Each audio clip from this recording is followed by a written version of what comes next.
The reviews of the Wyze Cam V3 say that the device has purportedly the best night vision of their entire range of cameras. I decided to put that claim to the test to see if it would help us capture a particularly wily nocturnal visitor to our yard.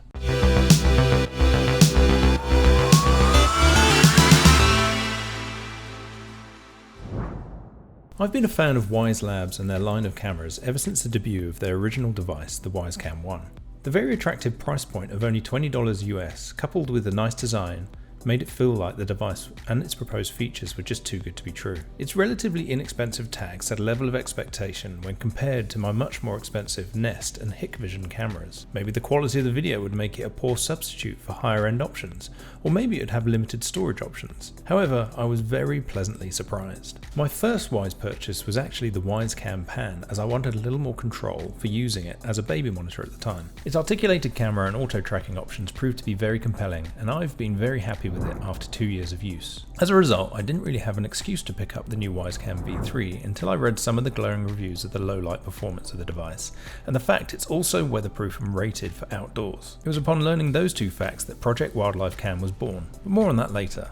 Wyze Labs has its own store on its website, but you can also purchase the camera on Amazon, and I've included a link in the description. The device itself is compact with a simple design that will discreetly disappear into its surroundings if you're looking for minimal impact in your aesthetic of your home. The camera comes with a power supply, a power cable that slots into the weatherproof connector, and a metal mounting disc for ease of mounting on different surfaces. The functionality of the Wyze Cam is through the official app. Here you can view all the connected cameras and configure a multitude of settings for notifications, family sharing, and more.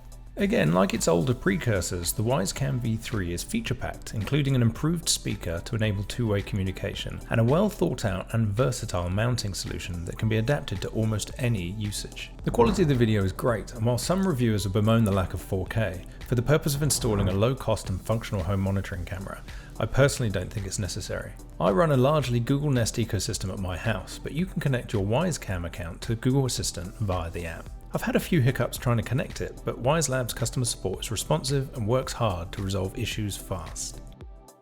We live in a suburb of a major Canadian city, and our surrounding neighbourhood is a haven for all kinds of wildlife. We regularly have deer walking along our street, bald eagles and vultures flying and hunting in our neighbourhood, and we've had a particularly exciting but very elusive visitor to our backyard more recently.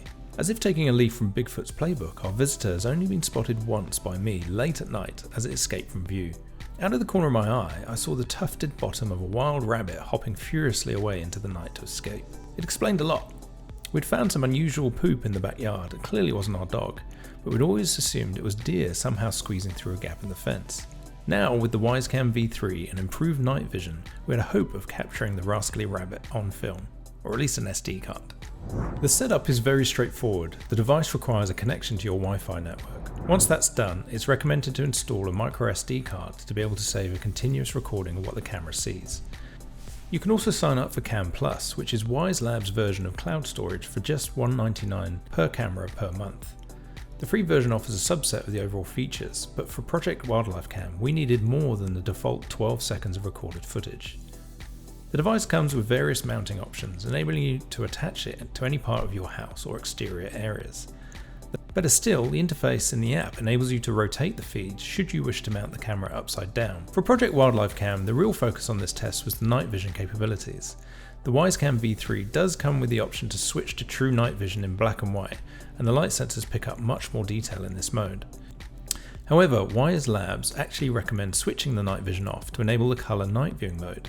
The key difference is that the color night viewing mode uses their new Starlight CMOS sensor to enable the camera to see in ultra low light conditions. Wyze Labs also proposes Wyze Cam V3 can be used to film stars at night using a time-lapse feature, so I gave it a go with some really nice results. And then it was back to Project Wildlife Cam.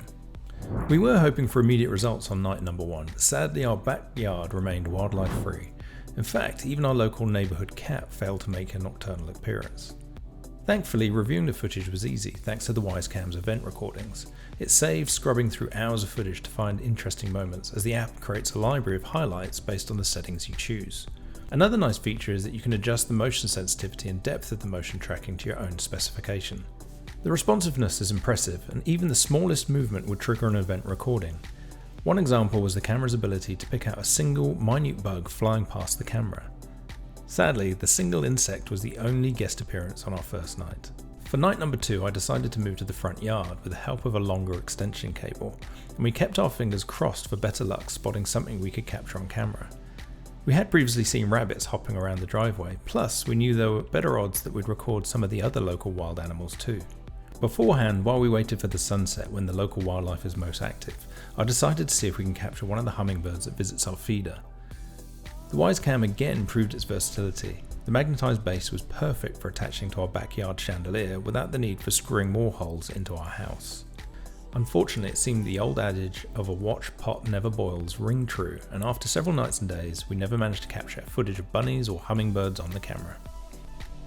It was around this time that we felt like the local animals had conspired against us. A sneaking suspicion started to grow on me that the animals were more technically savvy than I'd given them credit for, and were actively avoiding being detected.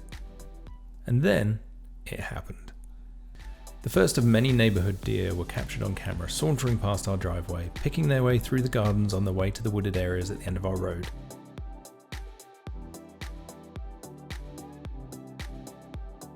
Even better, we managed to capture a mother and her offspring tentatively making their way past one night. While we didn't capture any wild rabbits during the experiment, it was great to see how clearly and easily the camera was able to pick out other wildlife. Our rabbit friends would just have to wait for another day. Overall, it's difficult not to recommend the Wyze Cam V3 to anyone interested in starting or updating their smart home setup. The performance is great and the user experience is seamless. Over and above home monitoring and security, the price point is also very attractive for some more unusual projects, like our wildlife cam. Thank you for watching, and as ever, it would be great if you were to like the video and subscribe to my channel for more content on personal technology and the connected home.